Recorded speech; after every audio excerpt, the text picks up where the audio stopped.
How to order Grab food for others. Hello everyone. In this video, I will show you how to order Grab food for others. First, you have to open up your Grab app on your mobile device. Then, tap on Use this location at the bottom.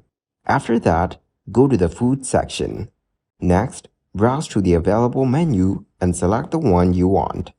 Once you have selected it, now tap on it. After that, tap on the Add to Basket button located at the bottom. Then, again tap on Basket at the bottom. After that, under Delivery page, tap on this to change your address. Then, tap on Choose from Map located at the bottom.